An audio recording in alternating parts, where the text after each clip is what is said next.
माननीय मुख्यमंत्री जी।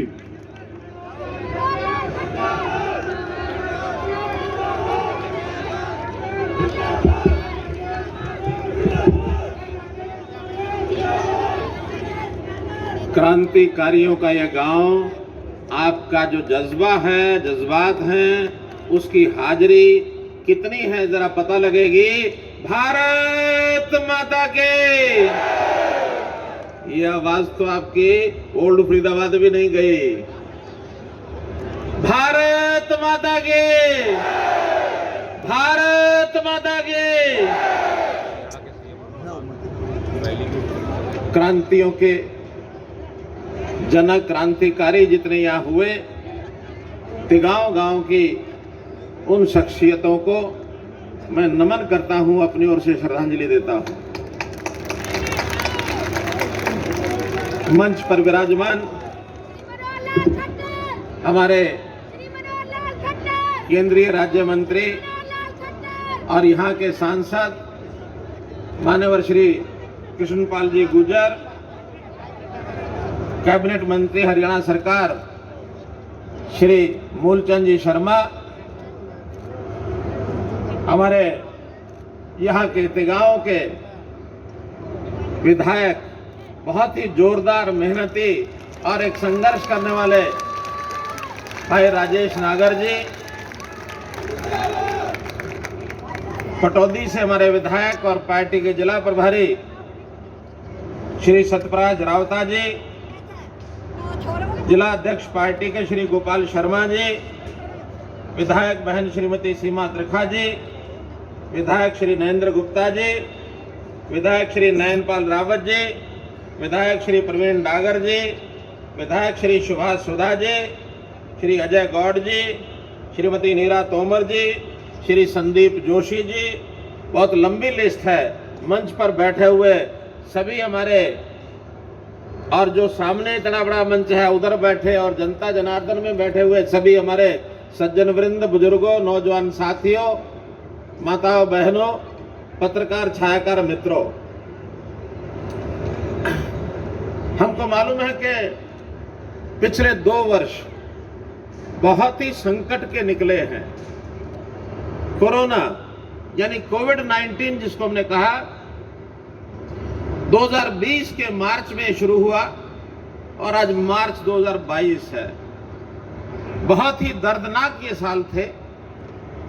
मन में इच्छा होते हुए भी आप लोगों से मिलने का जो एक सिलसिला जारी रहना चाहिए था, वो मैं रख नहीं पाया हूं। बल्कि उस समय तो जो संकट था वो कैसे दूर हो, देश का कोई नेता हो, देश का कोई सामान्य नागरिक हो, बच्चा हो, बूढ़ा हो, हर किसी को एक ही चिंता थी कि इस महामारी के संकट में से कैसे हम बाहर निकले।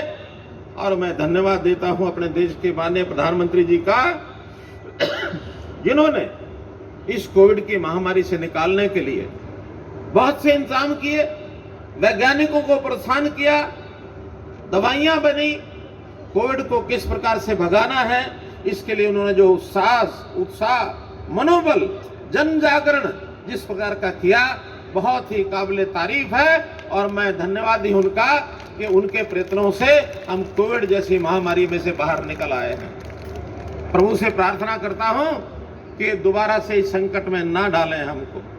मानवता के लिए खतरा था, दूर हुआ, लेकिन अब फिर सामान्य कामकाज में हम आ गए हैं।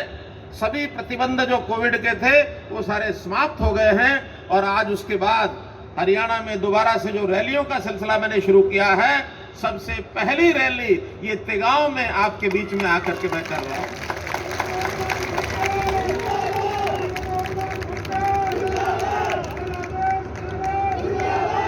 भाइयों बहनों, अभी अभी बजट सेशन में से पूरा करके हम लोग आए हैं। साल में एक बार ये बजट का सेशन होता है, सभी विधायक। इस बार बजट का सेशन हमारा बहुत अच्छा रहा। लगभग 21 दिन का ये बजट का सेशन चला और विपक्षियों के पास भी किसी प्रकार का कोई मुद्दा बजट में से ऐसा नहीं मिला जिसमें से कोई उंगली उठा सके। हाँ, चूंकि नाम ही विपक्ष है, इसलिए कुछ ना कुछ मीन मेख निकालना ये उनका धर्म है। कहीं भी जाकर के कुछ भी बोलते रहे कि आपने ऐसा किया तो ऐसा नहीं किया, ऐसा किया तो ऐसा नहीं किया। हम में कुछ लोग पंजाबी भाषा समझते होंगे। पंजाबी में एक कहावत है, उसका हिंदी भी अनुवाद कर दूंगा मैं। कहावत क्या है? आटा गुंदी हिल्दी क्यों है। अर्थात कोई महिला जब आटा गूंथती है तो उसको आरोप लगाए कि आटा गूंथते हुए हिलती क्यों है। भाई महिला आटा गूंथेगी तो हिलेगी, बिना हिले तो आटा गूंथा नहीं जाता। अब इस प्रकार के आरोप हमारे कांग्रेस के मित्र, हमारे विपक्ष के मित्र सब लोगों ने खड़े होकर के बोला। जो बात हमारे कृष्णपाल जी कह रहे थे, भ्रष्टाचार की बातें तरह तरह की उन्होंने उठाई, लेकिन मैं आपको ये बताना चाहता हूं भाइयों बहनों, ये भ्रष्टाचार, कांग्रेस जो है इस भ्रष्टाचार के कालख में लगातार जब तक उसने राज किया वो दबी रही है। और सही मायने तो भ्रष्टाचार के कारण से सारे देश में उनको एक एक प्रांत खोना पड़ गया। केंद्र में कभी आगे आने वाली नहीं है। कांग्रेस मुक्त भारत हो गया है। कांग्रेस का तो छोटा मोटा बचा हुआ विषय वो भी सारा खत्म हो जा रहा है। कांग्रेस कभी भी जो भ्रष्टाचार करती थी वो दबाती नहीं थी, न कल दबाती थी न आज दबाती है। और जब उनसे पूछा जाए भ्रष्टाचार के बारे में तो नाम भी नहीं बताते हैं। उन्होंने एक बार सदन में कह दिया कि एक किसी अधिकारी का नाम लेकर के कि उसने जो है भ्रष्टाचार किया है, नाम नहीं लिया, उसका ओहदा बताया। मैंने कहा भाई नाम बताओ। आखिर तक 22 दिन में पूछता रहा, कांग्रेस के नेताओं ने उस अधिकारी का नाम नहीं बताया। क्यों? क्योंकि कहीं ना कहीं अधिकारियों के साथ उनकी भी आज सांठ-गांठ चलती है, अभी भी चलती है। वो पहले भी दबाते थे, आज भी दबाते हैं। लेकिन हमारी सरकार, जब हम विपक्ष में थे 10 साल पहले, हम भ्रष्टाचार को उस समय भी नहीं दबाते थे, उस समय भी उजागर करते थे। और आज हमारी सरकार अपनी है, आज भी भ्रष्टाचार को कुरेद कर नीचे से ला रहे हैं। भ्रष्टाचारी तो आज भी आपको मिलेंगे कहीं ना कहीं, लेकिन हम अपने आप कुरेदते हैं।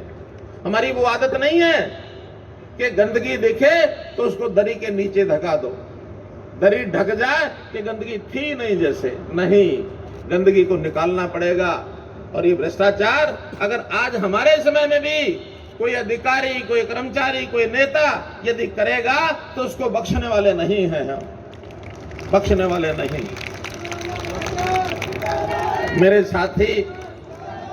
मेरे साथी अभी राजेश नागर जी कह रहे थे कुछ अधिकारी जो है हमारी बात नहीं सुनते, कहीं कहीं भ्रष्टाचार की बात भी ये मेरे कान में आकर के डाल रहे थे। मैंने कहा मुझे लिख के दे दो। और अभी इन्होंने मुझे 4 अधिकारी लिख के दिए हैं, 4 के नाम। 15 दिन में उन अधिकारियों में से एक भी फरीदाबाद में रुकेगा नहीं। शिकायत सिद्ध पाई गई तो उनको अंदर ठोक देंगे, सलाखों के पीछे ठोकेंगे उनको, क्योंकि हमने पिछले दिनों में ठोके हैं। पिछले दिनों में हमने भ्रष्टाचार करते हुए बड़े बड़े अधिकारी ठोके हैं, उनकी नौकरियां चली गई हैं। और अब हमने भ्रष्टाचार का उसको जो इन्वेस्टिगेशन, उसकी जांच करने का तरीका, पहले तो स्टेट में विजिलेंस होता था, अब उस स्टेट के बाद नीचे डिवीजन लेवल पर 6 जगह हमने विजिलेंस ब्यूरो और बना दिए हैं, ताकि नीचे भी छोटा छोटा भ्रष्टाचार है, कोई भी उसकी जानकारी देगा तो बख्शेंगे नहीं। भ्रष्टाचार का काल मनोहर लाल।